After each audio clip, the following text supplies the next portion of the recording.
Hey guys, welcome to Petrol Ped.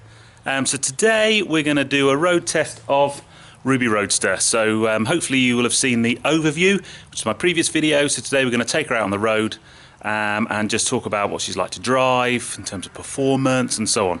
I'm also going to be playing with this, which is my new in-car camera from Sony, so that should be interesting. So apologies in advance for the quality of the in-car footage, but we'll see how we get on. But looking forward to seeing how this performs. All in the process of this learning about vlogging thing that I'm going through. So hopefully you enjoy it. Let's get out on the road. Okay guys, so welcome to video 2 of our Ruby Roadster overview. We're going to take it for a test drive.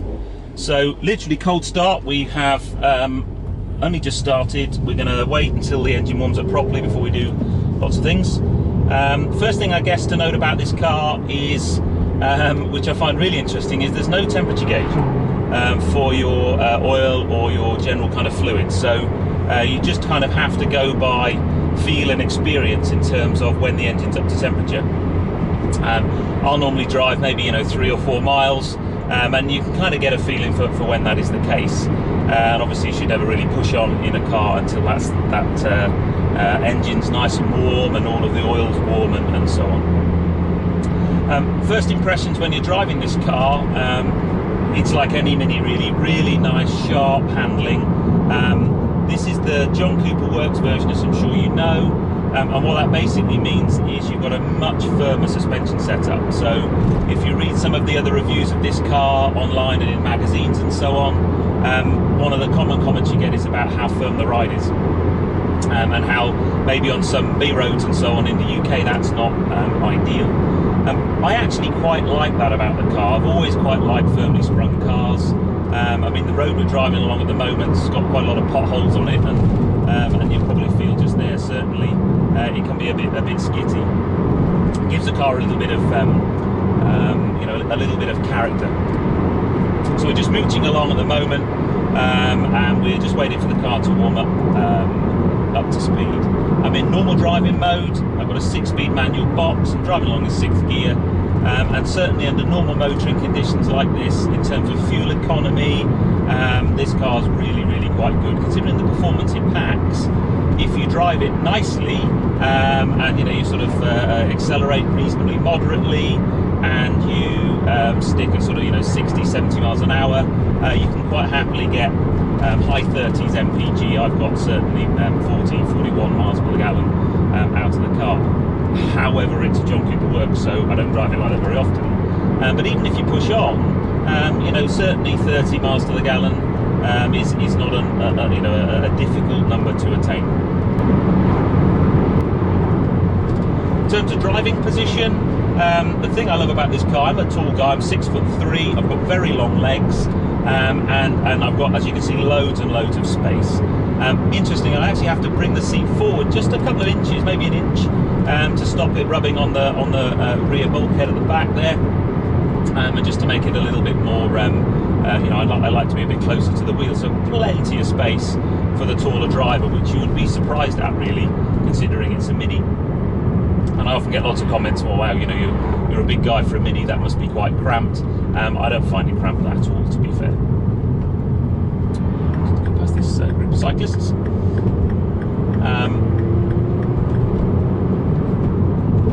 So we're now starting to feel like the car's a little bit more up to temperature. As I said, I'm in normal mode at the moment, so normal driving mode, still plenty of power under my right foot. I can certainly have lots of fun. Noise-wise, cabin noise is a little bit more maybe than the normal Mini hatchback, or indeed the coupe version of this. So we've got the canvas roof, so you do get a little bit of road noise and a bit of wind noise, but nothing too spectacular there really. In terms of engine power, it's quite torquey actually. I'm coming up quite a steep incline here. I'm in sort of 5th gear. I could drop it down a cog into 4th, and be a little bit more urge, but there's power all over the place. Considering it's got a twin scroll turbocharger, you don't get that much turbo lag really. It's quite happy pulling from all over the rev range. I quite like that.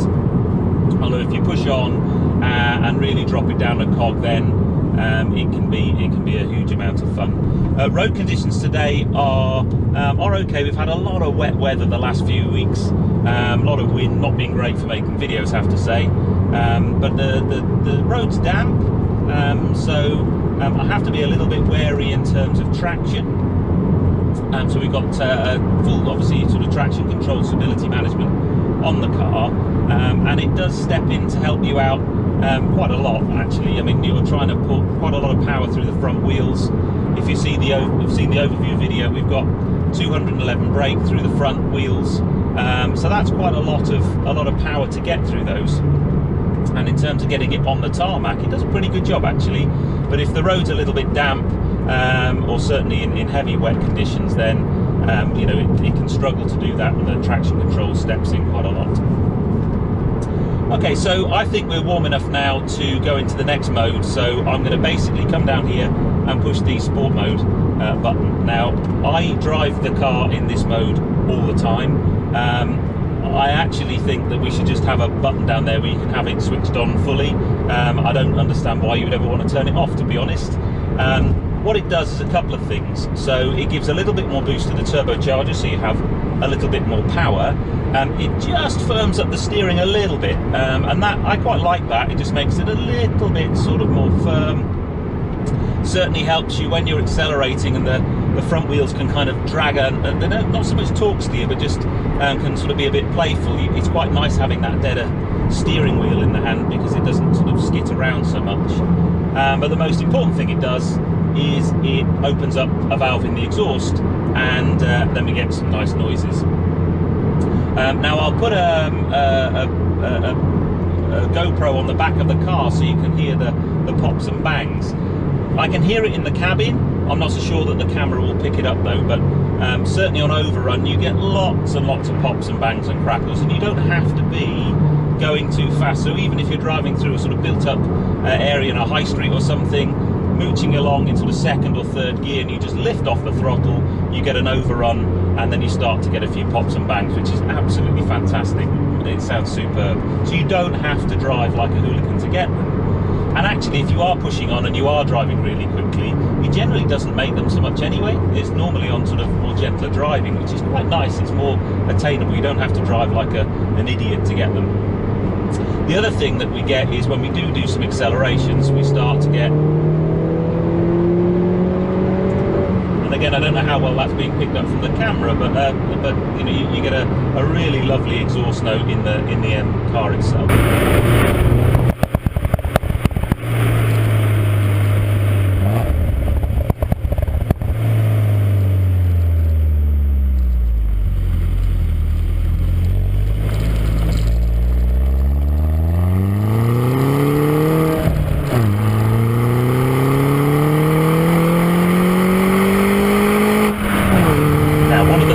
Find here is this road's very wet, so I'm going to start to get quite a lot of,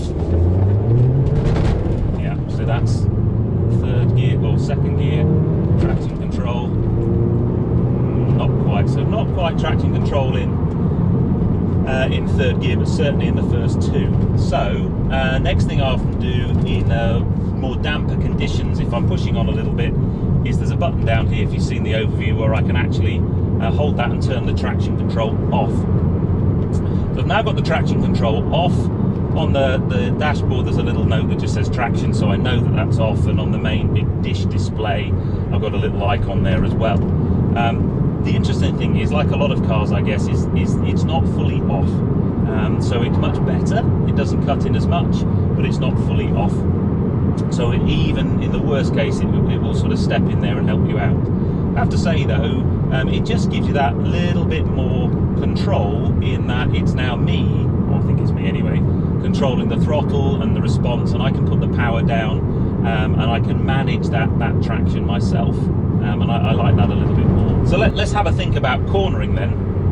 I mean, Minis are known for their excellent handling anyway, right from the sort of base model all the way up to cars like this one. But the cornering is absolutely spectacular. You can carry speed into a corner, be confident, turn in's very direct, and the car just sits and sort of doesn't really roll so much, especially this one just kind of goes around the corner superbly. and I love that about this car. You can really, especially if you've got a set of sweeping bends, you can really kind of drive on and enjoy those bends. The other thing is, and I know as a petrol head this probably shouldn't be something that I enjoy because it's all about power, but the thing I like about this car is you don't have to drive fast to really enjoy it. You don't have to be doing, you know, stupid illegal speeds down roads that are inappropriate to go that fast to be able to enjoy that car.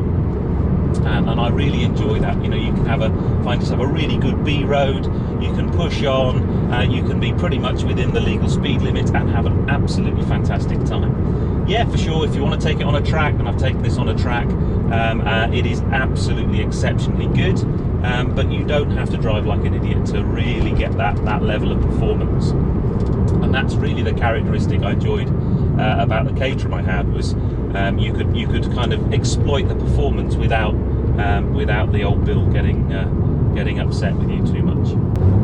Okay, so let's give it a nice run up this. See, we got a bit of traction control there. Great bit of road this.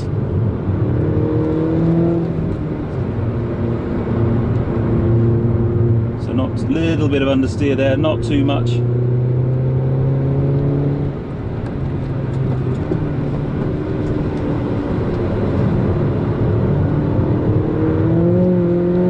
Tiny bit of traction control kicking in. I've got the traction control turned off at this point.